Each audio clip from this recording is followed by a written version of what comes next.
नमस्कार, तपाईँ अहिले हेर्दै हुनुहुन्छ समाचार पार्टी न्युज बुलेटिन। म सावित्रा कोइराला। विशेष गरी देश तथा विदेशका महत्त्वपूर्ण खबर, दिनभरका प्रमुख समाचार लगायतका महत्त्वपूर्ण काम लाग्ने हेर्नै पर्ने समाचारहरू, ब्रेकिङ न्युज, न्युज अपडेट अनि आज दिनभर कहाँ के भयो सम्पूर्ण जानकारी लिएर उपस्थित भइसकेका छौँ। हामीलाई अन्तिमसम्म हेर्नुहोला। हाम्रो मेहनतको लागि एउटा लाइक यो भिडियोमा अवश्य गरिदिनुहोला। देशभित्रबाट हेरिरहनु भएको छ भने आफू रहेको गाउँ ठाउँ सहर अनि जिल्लाको नाम लेख्नुहोला। विदेशबाट हेरिरहनु भएको छ भने कुन ठाउँबाट हेरिरहनु भएको छ त्यो कुरा तल कमेन्ट बक्समा कमेन्ट गर्नुहोला। पलपलको न्युज अपडेट हेर्नका लागि हाम्रो च्यानललाई सब्स्क्राइब गर्नुहोस् अनि नजिकै आउने बेल आइकनलाई क्लिक गर्नुहोला। आउनुहोस् दर्शक महानुभावहरू, आज दिनभरका मुख्य समाचार सुरु गरौँ मुख्य खबरका शीर्षकहरूबाट। राष्ट्रिय सभामा सरकारको नीति तथा कार्यक्रम बहुमतले पारित। पेट्रोलियम पदार्थमा लाग्दै आएको पूर्वाधार कर हटाउने तयारी। यौन हिंसा उजुरीको हदम्याद हटाउन माग गर्दै संसदमा संकल्प प्रस्ताव दर्ता। हालै सम्पन्न स्थानीय तहको निर्वाचनमा सत्तारूढ गठबन्धनले सत्ताको दुरुपयोग गरेको बागमती प्रदेशका निवर्तमान मुख्यमन्त्री अष्टलक्ष्मी साक्यको भनाई। काठमाडौँलाई विश्वकै उत्कृष्ट बनाउन सबै मिलेर काम गर्नुपर्ने काठमाडौँ महानगरका नवनिर्वाचित मेयर बालेन्द्र शाहको भनाई। नागरिकको विश्वासलाई शिरमा राख्दै सेवक भएर काम गर्ने काठमाडौँका उपमेयर सुनिता डङ्गोलको दावी। बालेनले सबै पार्टीलाई सन्देश दिएको माओवादी केन्द्रका अध्यक्ष प्रचण्डको भनाई। नवनिर्वाचित उम्मेद्वार बालेन शाहलाई काठमाडौँका मेयरका उम्मेद्वार केशव स्थापितद्वारा बधाई। काठमाडौँलाई उत्कृष्ट सहर बनाउने योजनामा पार्टीको साथ रहने माधव नेपालको भनाई। स्थानीय तह निर्वाचनको अर्थतन्त्र थप चलायमान तर मूल्यमा चाप परेको राष्ट्र ब्याङ्कको भनाई। डोटीमा जीप दुर्घटना हुँदा 8 जना घाइते। नारायणघाट मुगलिन सडक खण्डमा ग्यासको बुलेटमा आगलागी, सडक अवरुद्ध। नेपाल आयल निगमको भलवाडी डिपोमा लागेको आगो नियन्त्रणमा। अभिनेत्री दिया पुनले गरिन् सगरमाथा आरोहण, निर्मल पूर्जाको टोली पनि सँगै। चलचित्र लन्डन टु पेरिसको नायिकामा गरिमा शर्मा अनुबन्धित। इरानमा व्यापारिक भवन भत्कँदा 19 जनाको ज्यान गयो, 37 जना घाइते। र नेपाली टी20 लिग टिम स्वामित्वका लागि टेन्डर आह्वान। आर्थिक वर्ष 79-80 को बजेटको सरकारको नीति तथा कार्यक्रम राष्ट्रिय सभाबाट पारित भएको छ। शुक्रबार राष्ट्रिय सभामा सरकारको नीति तथा कार्यक्रमको छलफलमा परेको संशोधनको माग खारेज गर्दै बहुमत सांसदहरूले नीति तथा कार्यक्रमको पास गरेका हुन्। जेठ 10 गते राष्ट्रपति विद्यादेवी भण्डारीले प्रतिनिधि सभा र राष्ट्रिय सभाको संयुक्त बैठकमा पेश गरेको नीति तथा कार्यक्रम हुन्छ वा हुन्न भन्दै राष्ट्रिय सभा अध्यक्ष गणेश तिमल सिन्हाले सभालाई सोध्दा बहुमत सदस्यहरूले हुन्छ भनेर पास गरेका छन्। यो सँगै आगामी जेठ 15 गते दिउँसो 3 बजे सरकारले दुवै सदनको संयुक्त सभा मार्फत आगामी आर्थिक वर्ष 79-80 को बजेट सार्वजनिक गर्ने भएको छ। सरकारले पेट्रोलियम पदार्थमा लगाउँदै आएको पूर्वाधार कर हटाउने तयारी गरेको छ। रुस युक्रेन युद्ध बीचको संघर्षको बाछिट अन्तर्राष्ट्रिय बजारमा पर्दा इन्धनको मूल्य उच्च वृद्धि भएपछि सरकारले आन्तरिक बजारमा परेको चापलाई कम गर्न पूर्वाधार कर हटाउने निर्णय गरेको हो। मन्त्री परिषदको बैठकले कर समायोजन गर्न सैद्धान्तिक निर्णय गरेको छ। प्रतिनिधि सभाको शुक्रबारको बैठकमा उद्योग वाणिज्य तथा आपूर्ति मन्त्री देवेन्द्र प्रसाद बडुले पेट्रोलियम पदार्थमा लाग्दै आएको कर समायोजन गर्ने विषयमा मन्त्री परिषदले सैद्धान्तिक निर्णय गरेको जानकारी दिनुभयो। अघिल्लो सरकारले पूर्वाधारको विकासमा जोड दिने भन्दै इन्धनमा प्रति लिटर 10 रुपियाँ बराबरको कर उठाउने निर्णय गरेको थियो। सुरुमा बुढी गण्डकी जलविद्युत आयोजनाका लागि भनेर प्रति लिटर 5 रुपियाँ दरले कर उठाइएको थियो। तत्कालीन सरकारको निर्णय अनुसार अर्थमन्त्री डाक्टर युवराज खतिवडाले पूर्वाधारको विकासका लागि प्रति लिटर 5 रुपियाँ थप कर उठाउने निर्णय गर्नुभएको थियो। बुढी गण्डकीको नाममा मात्रै सरकारले 70 अर्ब रुपियाँ भन्दा बढी संकलन गरिसकेको छ। पूर्वाधार करका नाममा उठेको रकम सोझै सरकारको राजस्व खातामा जम्मा हुने गरेको छ। यौन हिंसा सम्बन्धी उजुरीका लागि रहेको विद्यमान हदम्याद सम्बन्धी व्यवस्था हटाउन माग गर्दै राष्ट्रिय सभामा संकल्प प्रस्ताव दर्ता भएको छ। सांसद कमला पन्तले प्रस्ताव र संसदमा विमला राय पौडेलले, प्रमिला कुमारी यादव, खिमलाल देवकोटा, विमल घिमिरे, मदन कुमारी शाह, शेखर कुमार सिंह, गंगा कुमारी बेलवासे र तुलसी प्रसाद विश्वकर्माले राष्ट्रिय सभामा संकल्प प्रस्ताव दर्ता गरेका हुन्। संकल्प प्रस्तावमा हदम्यादका कारण पीडितले न्याय नपाउने र पीडकले सजायबाट मुक्ति पाउने अवस्था देखिएको उल्लेख छ। बालिका संरक्षण ऐन 2075 र मुलुकी आचार संहिता बलात्कार र यौनजन्य हिंसा भएको मितिले 1 वर्षभित्र उजुरी गरिसक्नुपर्ने हदम्याद रहेको छ। तर नाबालिगको हकमा भने बालिका अर्थात् 18 वर्ष पूरा भएको मितिले 1 वर्षसम्म पनि उजुरी गर्न पाउने व्यवस्था रहेको छ। बागमती प्रदेशकी निवर्तमान मुख्यमन्त्री एवं नेकपा एमालेकी केन्द्रीय उपाध्यक्ष अष्टलक्ष्मी साकीले हालै सम्पन्न स्थानीय तहको निर्वाचनमा सत्तारूढ गठबन्धनले सत्ताको दुरुपयोग गरेको आरोप लगाउनु भएको छ। शुक्रबार उहाँले सुरु भएको बागमती प्रदेशसभाको 10औं अधिवेशनमा वर्षे अधिवेशन बैठकलाई सम्बोधन गर्दै 5 दलीय गठबन्धनले लोकतन्त्रमाथि नै प्रश्न उठ्ने गरी सत्ताको चरम दुरुपयोग गरेको आरोप लगाउनु भएको हो। एमाले एक्लैसँग प्रतिस्पर्धा गर्न पनि गठबन्धनका दलहरूले निर्वाचन आचार संहिता विपरीतको काम गर्नु पर्यो। उहाँले भन्नुभयो, उहाँले सत्ता गठबन्धन लोकतन्त्रको पक्षमा नरहेको बताउँदै बाँकी रहेको समयमा सच्चिन आग्रह गर्नुभयो। प्रदेशसभाको 5 वर्ष सकिने लाग्दा हालै सम्पन्न स्थानीय तहको निर्वाचनले लोकतन्त्रमाथि प्रश्न उठेको छ। यो गलत छ, यस्तो काम सच्चिनुपर्छ उहाँले भन्नुभयो।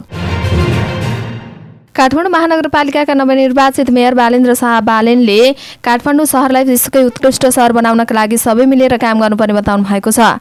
आफ्नो जितलाई विजयका रूपमा नभएर काम र नेतृत्वको सुरुवातको रूपमा लिएको भन्दै उहाँले अब सबै मिलेर अगाडि बढ्नुपर्ने बताउनुभयो। राष्ट्रिय सभागृहको महानगरको अन्तिम मत परिणाम घोषणा कार्यक्रममा नवनिर्वाचित मेयर शाहले अबका दिनमा भिजन र एजेन्डालाई कार्यान्वयन र सम्पन्न गर्नेतिर लाग्ने प्रतिबद्धता समेत जनाउनुभयो। काठमाडौँलाई अबको 5 वर्षभित्र विश्वकै सुन्दर शहर बनाउने घोषणा छ उहाँको। शाहले काठमाडौँलाई एउटै परिवार ठानेर काम गर्ने पनि बताउनु भएको छ। काठमाडौँ महानगरको मेयरमा निर्वाचित शाहले 61,767 मत प्राप्त गर्नुभएको थियो। काठमाडौँ महानगरपालिकाकी नवनिर्वाचित उपमेयर सुनिता डङ्गोलले नागरिकहरूको विश्वासलाई शिरमा राखेर सेवक भएर काम गर्ने बताउनु भएको छ। सामाजिक सञ्जाल मार्फत उहाँले आफू नागरिकको शासक नभइकन सेवक हुने प्रतिबद्धता व्यक्त गर्नुभएको हो। उहाँले मतदातालाई धन्यवाद दिँदै लेख्नु भएको छ, भरोसा गरेर काठमाडौँ जस्तो महत्त्वपूर्ण महानगरपालिकामा विजय गराउनु भएको छ। त्यसैले यो तपाईहरूको विश्वासलाई शिरमा राखेर शासक होइन सेवक भएर काम गर्ने प्रण पनि व्यक्त गर्न चाहन्छु उहाँले भन्नुभएको छ। नेकपा माओवादी केन्द्रका अध्यक्ष पुष्पकमल दाहाल प्रचण्डले काठमाडौँ महानगरका मेयरमा निर्वाचित भएर बालेन शाहले सबै पार्टीहरूलाई सन्देश दिएको बताउनु भएको छ। प्रचण्डले बालेनको जितलाई सकारात्मक रूपमा लिँदै शुभकामना दिनुभएको हो। काठमाडौँ जस्तो किसिमले पनि बालेन आउनुभयो त्यो विचारणीय छ, त्यसैले मैले त्यसलाई सकारात्मक ठान्छु, त्यो पार्टीहरूको लागि पनि सकारात्मक नै हो। प्रचण्डले भन्नुभयो, बालेनले सबै पार्टीलाई सन्देश दिनुभएको छ, त्यस अर्थमा पनि उहाँलाई बधाई भन्न चाहन्छु। काठमाडौँ बाहेक अधिकांश स्वतन्त्र उम्मेद्वार पार्टीकै भएको पनि प्रचण्डले दाबी गर्नुभयो। स्थानीय तहको निर्वाचनमा काठमाडौँ महानगरपालिकाको मेयर पदमा पराजित नेकपा एमालेका उम्मेद्वार केशव स्थापितले नवनिर्वाचित उम्मेद्वार बालेन शाहलाई बधाई दिनुभएको छ। शुक्रबार स्थापितले उहाँलाई मेयर पदमा निर्वाचित शाहलाई कार्यकाल सफलताको शुभकामना दिनुभएको हो। काठमाडौँ महानगरवासीले शाहलाई भरोसा गर्दै मत खसालेको बताउँदै स्थापितले भन्नुभएको छ, काठमाडौँ महानगरवासीले तपाईमाथि भरोसा गर्दै मतपेटिकामा खसालेको हरेक मतपत्रको तपाईले सम्मान गर्नुहुनेछ भन्ने अपेक्षा मैले लिएको छु। स्थापितले लोकप्रिय मतसहित उपमेयरमा विजयी हुने सुनिता डङ्गोललाई पनि शुभकामना दिनुभएको छ। उहाँले भन्नुभएको छ, तपाईँ आशा बोकेको युवा हो, तपाईले आफ्नो कार्यकालमा सबै महानगरवासीको सेवक भएर काम गर्नुहुनेछ भन्ने विश्वाससहित शुभकामना व्यक्त गर्छु उहाँको भनाइ छ। नेकपा एकीकृत समाजवादीका अध्यक्ष माधव कुमार नेपालले काठमाडौँ महानगरपालिकाका नवनिर्वाचित मेयर बालेन्द्र शाहलाई बधाई तथा शुभकामना दिनुभएको छ। नेपालले काठमाडौँलाई उत्कृष्ट शहर बनाउने लगायत मेयर शाहका सबै योजनामा सहयोग एवं सहकार्य गर्न आफ्नो पार्टी सधैँ तयार रहेको बताउनु भएको छ। साथै उहाँले काठमाडौँ महानगरपालिकाका नवनिर्वाचित उपमेयर, वडा अध्यक्ष तथा सम्पूर्ण जनप्रतिनिधिलाई पनि सफल कार्यकालको शुभकामना दिनुभएको छ। नेपाल राष्ट्र बैंकले स्थानीय तह निर्वाचनका कारण अर्थतन्त्र थप चलायमान भएको बताएको छ।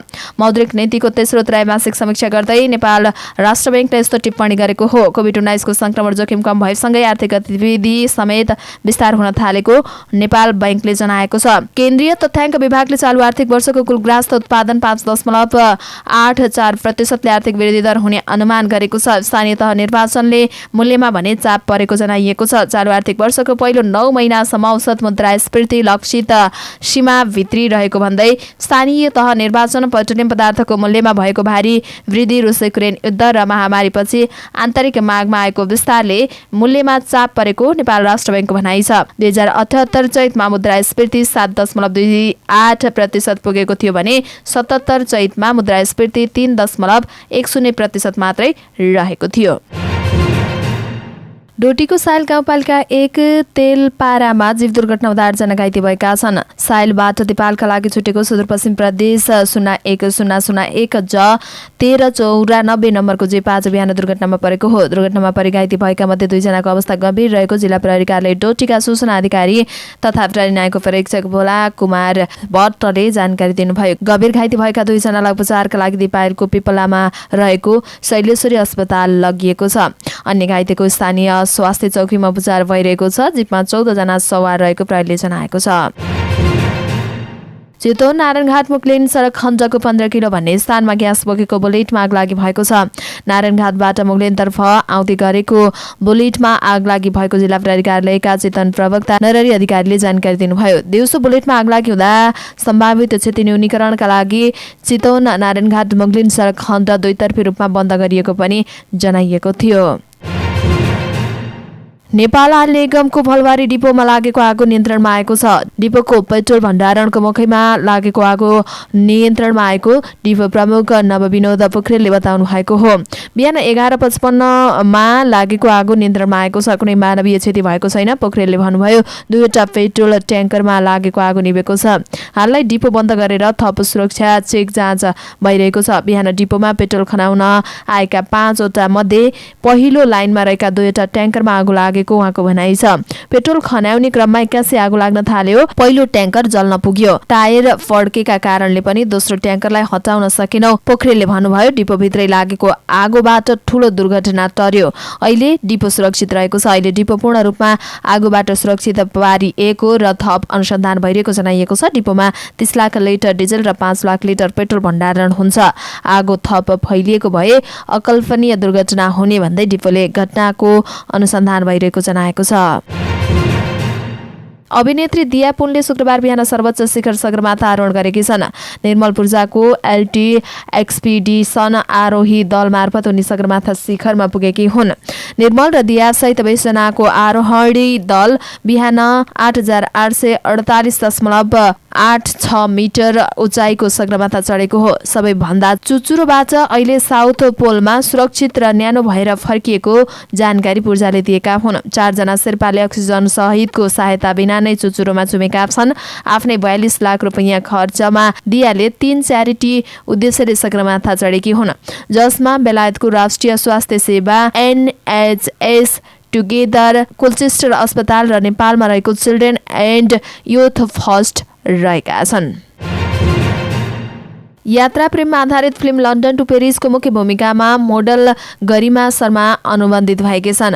निर्माण कम्पनी एबी इन्टरनेसनल र गरिमा बीच गत 7 सम्झौतामा हस्ताक्षर भएको हो। फिल्ममा साम्राज्ञी राज्यलक्ष्मी शाह र गरिमाको समान्तर भूमिका हुने निर्देशक घनश्याम लामिछानेले जानकारी दिएका हुन्। 3 मुख्य पुरुष पात्र बारेमा आगामी साता फाइनल हुने जानकारी दिएको छ। 2 जना अभिनेत्री फिल्मको मुख्य नायकको प्रेमिकाको भूमिकामा प्रस्तुत हुनेछन्। असारको दोस्रो सातादेखि बेलायतको लन्डन, म्यानचेस्टर, वेल्स र पेरिसमा फिल्मको छायाङ्कन हुनेछ। ट्राभल कथामा आधारित फिल्ममा प्रेम कथा समावेश गरिएको छ।